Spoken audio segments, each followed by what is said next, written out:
भगवान श्री कृष्ण की नीति के चलते अर्जुन के पुत्र अभिमन्यु को चक्रव्यूह को भेदने का आदेश दिया गया, यह जानते हुए भी कि अभिमन्यु चक्रव्यूह भेदना तो जानते हैं लेकिन उससे बाहर निकलना नहीं जानते।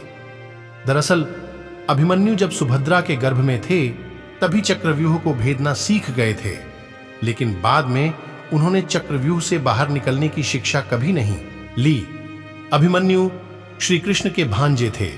श्री कृष्ण ने अपने भांजे को दांव पर लगा दिया था। अभिमन्यु के चक्रव्यूह में जाने के बाद उन्हें चारों ओर से घेर लिया गया।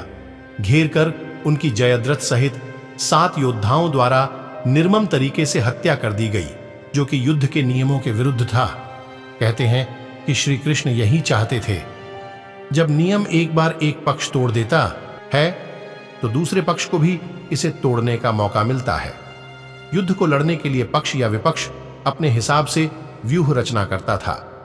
व्यूह रचना का अर्थ है कि किस तरह सैनिकों को सामने खड़ा किया जाए। आसमान से देखने पर यह व्यूह रचना दिखाई देती है।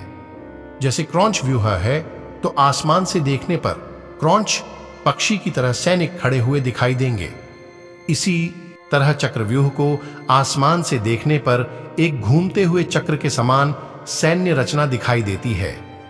इस चक्रव्यूह को देखने पर इसमें अंदर जाने का रास्ता तो नजर आता है, लेकिन बाहर निकलने का रास्ता नजर नहीं आता। यह तो कोई बहुत ध्यान से देखें तो ही संभव होगा, लेकिन इसके लिए आपको आकाश से देखना होगा। यदि देख भी लें तो यह चक्रव्यूह तो घूमता ही रहता है। कहते हैं कि चक्रव्यूह की रचना द्रोण ने की थी। इस व्यूह को एक घूमते हुए चक्के की शक्ल में बनाया जाता था, जैसे आपने स्पाइरल को घूमते हुए देखा होगा। कोई भी नया योद्धा इस व्यूह के खुले हुए हिस्से में घुसकर वार करता है या किसी एक सैनिक को मारकर अंदर घुस जाता है। यह समय क्षण भर का होता है, क्योंकि मारे गए सैनिक की जगह तुरंत ही दूसरा सैनिक ले लेता है, अर्थात योद्धा के मरने पर चक्रव्यूह में उसके बगल वाला योद्धा उसका स्थान ले लेगा, क्योंकि सैनिकों की पहली कतार घूमती रहती है। जब कोई अभिमन्यु जैसा योद्धा व्यूह की तीसरी कतार में पहुंच जाता है तब उसके बाहर निकलने के रास्ते बंद हो जाते हैं। यदि वह पीछे मुड़कर देखेगा तो पता चलेगा कि पीछे तो सैनिकों की कतारबद्ध फौज खड़ी है। व्यूह के घुस जाने के बाद अब योद्धा चौथे स्तर के बलिष्ठ योद्धाओं के सामने खुद को खड़ा पाता है। इस चक्रव्यूह में योद्धा लगातार लड़ते हुए अंदर की ओर बढ़ता जाएगा और थकता भी जाएगा, लेकिन जैसे जैसे वो अंदर जाता जाएगा, अंदर के जिन योद्धाओं से उसका सामना होगा वो थके हुए नहीं होंगे। ऊपर से वे पहले वाले योद्धाओं से ज्यादा शक्तिशाली व ज्यादा अभ्यस्त भी होंगे।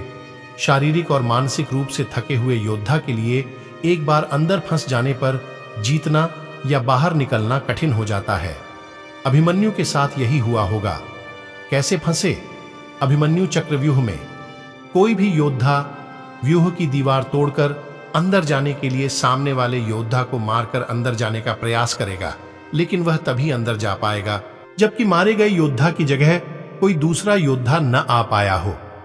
इसका मतलब यह कि उसे सामने खड़े योद्धा को मारकर तुरंत ही अंदर घुसना होगा, क्योंकि मारे गए योद्धा की जगह तुरंत ही दूसरा योद्धा लड़ने के लिए आ जाता है। इस तरह यह दीवार कभी टूटती नहीं है। दीवार को तोड़ने के लिए ठीक सामने वाले योद्धा को मारकर अंदर के योद्धा को भी मारते हुए अंदर घुसना होता है। लेकिन नया या अनभिज्ञ योद्धा अगल बगल के योद्धाओं से ही लड़ने लग जाता है। अभिमन्यु चक्रव्यूह में घुसना जानता था। उसने सामने वाले योद्धा को मारा और बहुत ही थोड़ी सी देर के लिए मिली खाली जगह से वह अंदर घुस गया। घुसते ही यह जगह फिर से बंद हो गई, क्योंकि मारे गए योद्धा की जगह किसी अन्य योद्धा ने ले ली। अभिमन्यु दीवार तोड़ते हुए अंदर तो घुस गया, लेकिन वह पीछे यह भी देख पाया कि दीवार पुनः बन गई है। अब इससे बाहर निकलना मुश्किल होगा।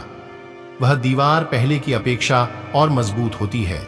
प्रारंभ में यही सोचा गया था कि अभिमन्यु व्यूह को तोड़ेगा और उसके साथ अन्य योद्धा भी उसके पीछे से चक्रव्यूह में अंदर घुस जाएंगे। लेकिन जैसे ही अभिमन्यु घुसा और व्यूह फिर से बदला और पहली कतार पहले से ज्यादा मजबूत हो गई, तो पीछे के योद्धा भीम, सात्यकी, नकुल, सहदेव कोई भी अंदर घुस ही नहीं पाए। जैसा कि महाभारत में द्रोणाचार्य भी कहते हैं कि लगभग एक ही साथ 2 योद्धाओं को मार गिराने के लिए बहुत कुशल धनुर्धर चाहिए। युद्ध में शामिल योद्धाओं में अभिमन्यु के स्तर के धनुर्धर 2-4 ही थे, यानी थोड़े ही। समय में अभिमन्यु चक्रव्यूह के और अंदर घुसता तो चला गया, लेकिन अकेला, नितांत अकेला। उसके पीछे कोई नहीं आया। जैसे जैसे अभिमन्यु चक्रव्यूह के सेंटर में पहुंचते गए, वैसे वैसे वहां खड़े योद्धाओं का घनत्व और योद्धाओं का कौशल उन्हें बढ़ा हुआ मिला, क्योंकि वे सभी योद्धा युद्ध नहीं कर रहे थे, बस खड़े थे, जबकि अभिमन्यु युद्ध करता हुआ सेंटर में पहुंचता है।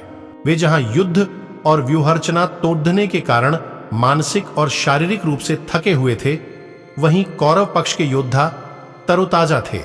ऐसे में अभिमन्यु के पास चक्रव्यूह से निकलने का ज्ञान होता तो वे बच जाते, या उनके पीछे अन्य योद्धा भी उनका साथ देने के लिए आते तो भी वे बच जाते। दरअसल अर्जुन पुत्र अभिमन्यु चक्रव्यूह भेदने के लिए उसमें घुस गया। चक्रव्यूह में प्रवेश करने के बाद अभिमन्यु ने कुशलतापूर्वक चक्रव्यूह के 6 चरण भेद लिए। इस दौरान अभिमन्यु द्वारा दुर्योधन के पुत्र लक्ष्मण का वध किया गया। अपने पुत्र को मृत देख दुर्योधन के क्रोध की कोई सीमा न रही। तब कौरवों ने युद्ध के सारे नियम ताक में रख दिए। चरण पार करने के बाद अभिमन्यु जैसे ही 7वें और आखिरी चरण पर पहुंचे तो उसे दुर्योधन, जयद्रथ आदि 7 महारथियों ने घेर लिया। अभिमन्यु फिर भी साहसपूर्वक उनसे लड़ते रहे। 7ओं ने मिलकर अभिमन्यु के रथ के घुड्डों को मार दिया। फिर भी अपनी रक्षा करने के लिए अभिमन्यु ने अपने रथ के पहिए को अपने ऊपर रक्षा कवच बनाते हुए रख लिया और दाएं हाथ से तलवारबाजी करता रहा। कुछ देर बाद अभिमन्यु की तलवार टूट गई और रथ का पहिया भी चकनाचूर हो गया। अब अभिमन्यु निहत्था था। युद्ध के नियम के तहत निहत्थे पर वार नहीं करना था, किंतु तभी जयद्रथ ने पीछे से निहत्थे अभिमन्यु पर जोरदार तलवार का प्रहार किया। इसके बाद एक के बाद एक 7ओं योद्धाओं ने उस पर वार कर दिए। अभिमन्यु वहां वीरगति को प्राप्त हो गया। अभिमन्यु की मृत्यु का समाचार जब अर्जुन को मिला तो वे बेहद क्रोधित हो उठे और अपने पुत्र की मृत्यु के लिए शत्रुओं का सर्वनाश करने का फैसला किया। सबसे पहले उन्होंने कल की संध्या का सूर्य ढलने के पूर्व जयद्रथ को मारने की शपथ ली। कुशल योद्धा देखता है कि बाहर की ओर योद्धाओं का घनत्व कम है, जबकि अंदर के योद्धाओं का घनत्व ज्यादा। घनत्व को बराबर या कम करने के लिए यह जरूरी होगा कि बाहर की ओर खड़े अधिक से अधिक योद्धाओं को मारा जाए। इससे व्यूह को घुमाते चलाते रखने के लिए अधिक से अधिक योद्धाओं को अंदर से बाहर धकेलना होगा। इससे अंदर की तरफ योद्धाओं का घनत्व कम हो जाएगा। पहेली नुमा इस व्यूह रचना में योद्धाओं के स्थान परिवर्तन से यह पूरा घूम जाता है। निश्चित ही एक कुशल योद्धा को यह भी मालूम होता है कि घूमते हुए चक्रव्यूह में एक खाली स्थान भी आता है जहां से निकला जा सकता है। यह भी कि वह अपने बल से हर कतार के एक एक योद्धाओं को मारते हुए बाहर निकल आए। नमस्कार दोस्तों, वीडियो अच्छी लगे तो लाइक और चैनल को सब्सक्राइब जरूर करें। वीडियो को देखने के लिए धन्यवाद।